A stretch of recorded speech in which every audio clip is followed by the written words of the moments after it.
So let me tell you a story that still shocks the world of football. Because in a sport where goalkeepers are supposed to be calm, emotionless machines built only to react, only one man in history broke every rule, terrified every striker, and rewrote the entire definition of a goalkeeper, and that man was Oliver Kahn. Even if you scroll through every list of the scariest players ever, you'll never see a goalkeeper.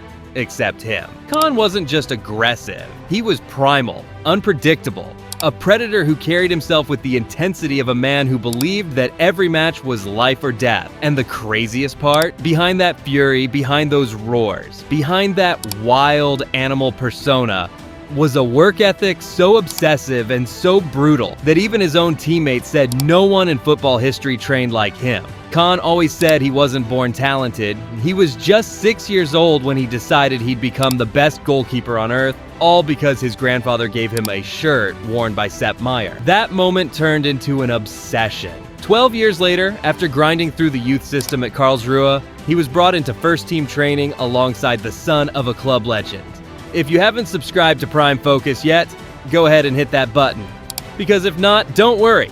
The next story we drop will be so good, you'll subscribe by accident. Kahn finished the entire drill, kicked the ball back at the coach, and said, again. That moment, that attitude, was all the coach needed to pick Kahn as his number one. Because he wasn't just a goalkeeper. He was a storm waiting to explode. Over the next 4 years, his competitiveness became so intense that goalkeepers refused to share rooms with him, terrified he might smother them with a pillow in their sleep. At one point, he insisted on saving every penalty taken by 90-year-old academy seniors during a charity match. Because charity or not, Kahn didn't allow the idea of anyone scoring against him. In his own words, to be a goalkeeper, you need an element of insanity.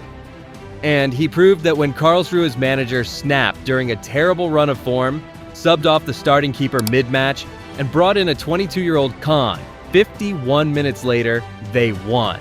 And from that moment, the gloves were his forever. With Kahn in goal, Karlsruhe transformed from a relegation struggler into a top-8 Bundesliga side, outfinishing Bayern Munich, Schalke, Bremen, and Hamburg, and then shocking Europe by reaching the UEFA Cup semi-finals with clean sheets against Zidane's Bordeaux, Mijatovic Valencia, and PSV.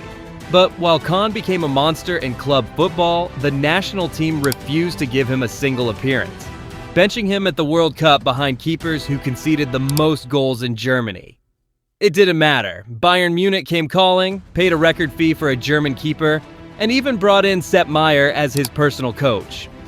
But destiny isn't a straight line. In his debut season, he tore knee ligaments.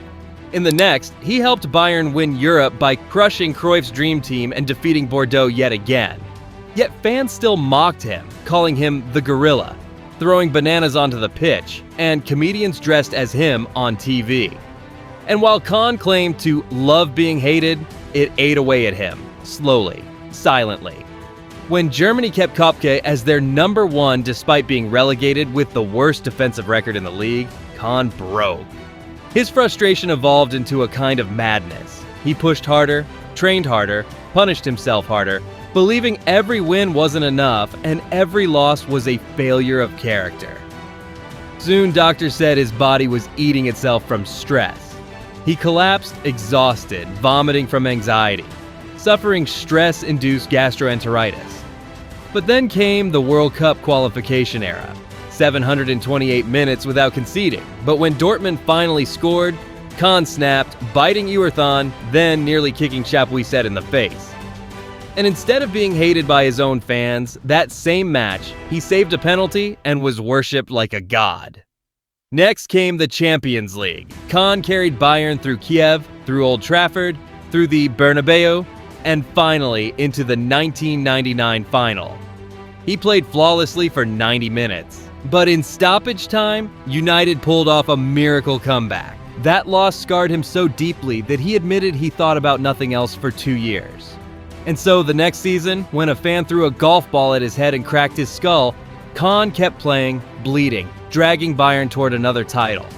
Eventually, he reached the 2001 Champions League final, and in the legendary shootout against Valencia, Kahn made 3 world-class saves, single-handedly delivering Bayern their first European crown in 23 years, then walked past his celebrating teammates to console Cañizares, the man he had just defeated.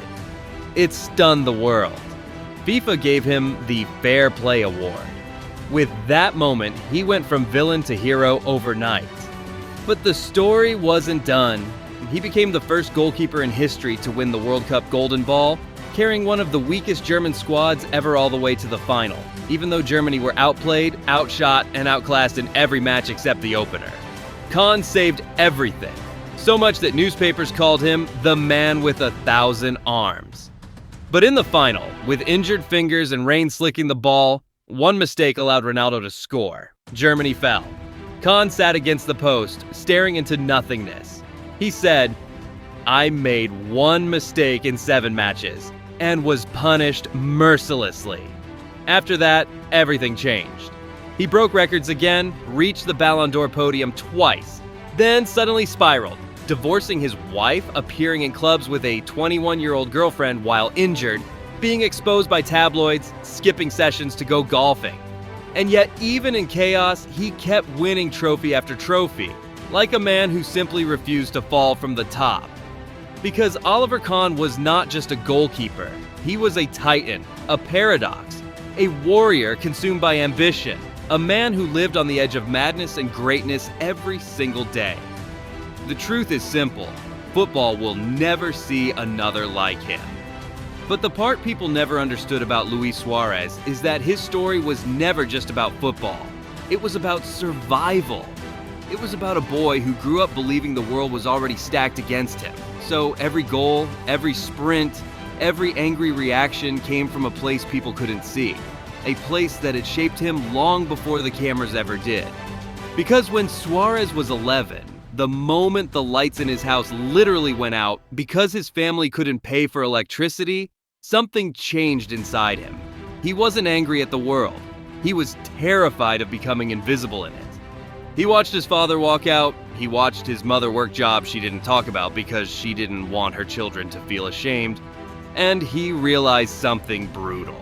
Nobody was coming to save him. If he wanted a future, he would have to claw his way to it. That's why his coaches at Nacional said he played like someone possessed, running harder than everyone, fighting for every loose ball, celebrating every goal like it was the last food on earth. And then, right when his life felt like it was slipping again, something happened. Something that changed him forever. He met Sophia, not just the love of his life, the anchor he didn't know he needed. She encouraged him to focus, to train, to calm down, to dream beyond Uruguay's borders. But when her family moved to Barcelona, Suarez felt his world collapse again. He was 15, broke, angry, and suddenly separated from the only person who made him feel understood. And that's the moment the world knows the least about. The moment where he decided he had to become a professional footballer, not for fame, not for money, but for one almost unbelievable goal: to earn enough to fly to Europe and see her again. Every sprint, every tackle, every late-night training session, every ounce of rage was fueled by that one reason. The same rage the media later mocked was the same fire that built his entire career. So when people talk about the monster Suarez became, they forget the years before that. The boy who cleaned the streets of Montevideo because he needed the coins. The kid who had to walk 6 kilometers to training because he didn't have money for the bus. They forget that his aggression wasn't born on the pitch. It was carried there. And when he finally made it to Groningen, alone, broke, unable to speak Dutch, his first months were a disaster. He almost quit. He almost went home. But then, something clicked.